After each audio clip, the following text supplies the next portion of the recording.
City, Ohio. Grove City is a suburb of Columbus. I'm a general dentist and I'm a premier provider and an Invisalign team provider. 5 years ago, I came to my first GP Summit. I think it was the first one that we had, and was just in shock and awe of the practitioners and the lecturers that I got to listen to. Everyone seemed to have Invisalign figured out. At that time, I was maybe 7 cases in, probably completed 1 case, and just thought it was fabulous. My one staff member and I, we took all of our knowledge and our excitement back with us to my staff, and we started doing Invisalign like crazy. We were talking about it, got everybody excited, and we haven't looked back. If someone would have told me 5 years ago that I would be standing on this stage presenting a case, I probably would actually ask them what they were smoking, because I never thought I would be standing up here right now. And although extremely nervous, I'm also extremely honored to be standing here doing this. So.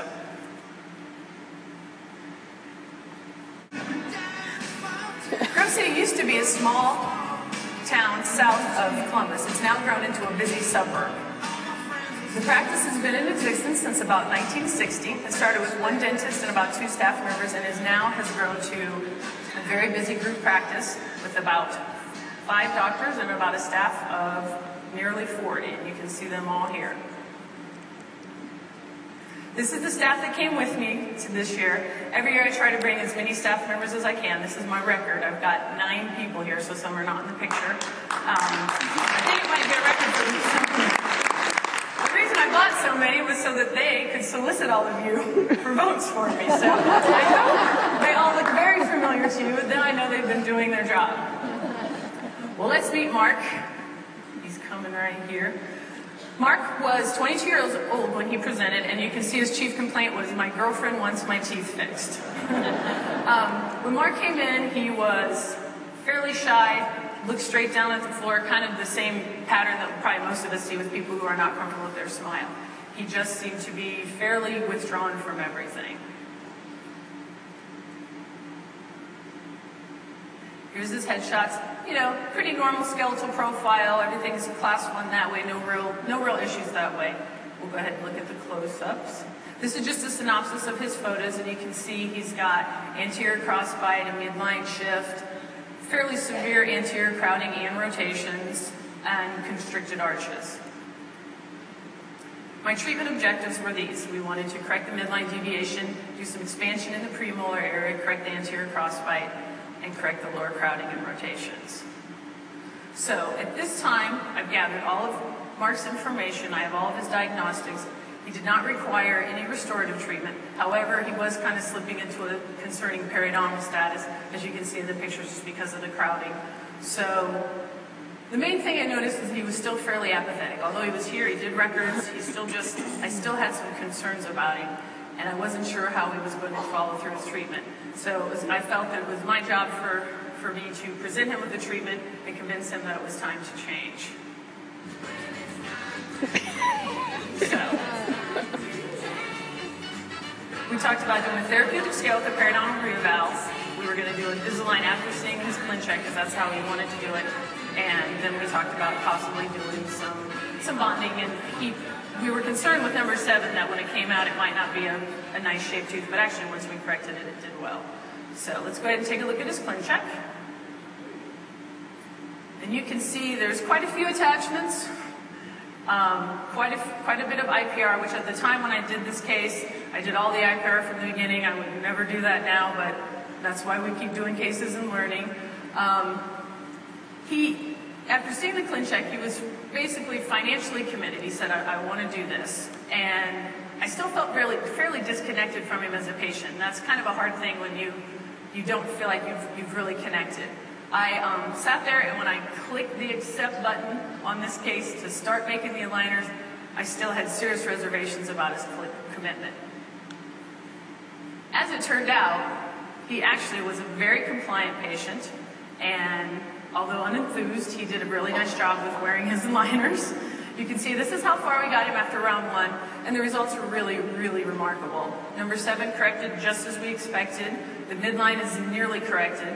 The only area of concern we really had was number 27, which still had some rotations to do. At this appointment, Mark came in, he sat down in the chair with his shoulders out, looked me directly in the eyes for the absolute first time, and said, "I am so glad to be done," as my assistant was standing behind him getting ready to take the refinement impressions. So, refinement was a bit of a tough sell for him. I don't think he even expected the smile to turn out as well as it was right there, so he was fairly happy.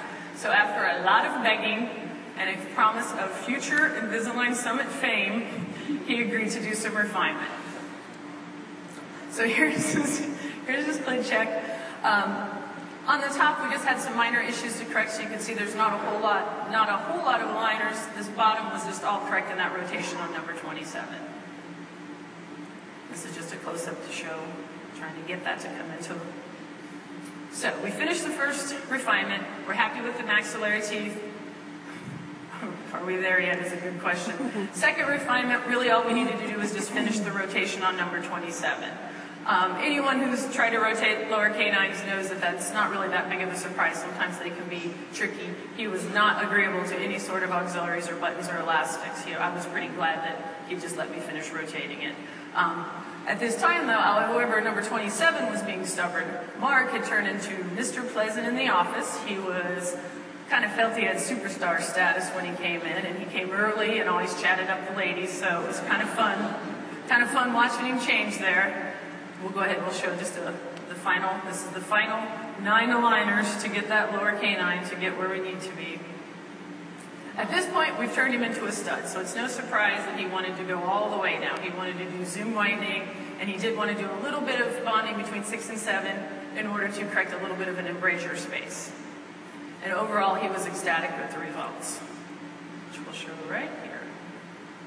So, after whitening, after everything, this is where he ended up, which I think is a great result. I did actually want to allude to something that Dr. Ostreicher mentioned yesterday. I think these two pictures right over top of each other do a great job of illustrating the malocclusion and how that affects the periodontal health. And you can see just wonderfully, he was not a good brusher. You could see how irritated the tissues were, how swollen they were, and then at the end, he had suddenly just turned it around. So that was my shout out, so I want to vote from you, okay? We'll go ahead and look at his headshot again. Here was Mark before. And we're going to see the after. At the time when Mark came in for the final check, he had dumped his girlfriend that sent him to me originally, and he was ready to move on to bigger and better things. He actually was planning on moving away, looking for a new job. You can see his after shot, so it's a great thing. He was moving away, going on and looking for a new job. In fact, we had no idea what even happened to Mark until we landed in Vegas.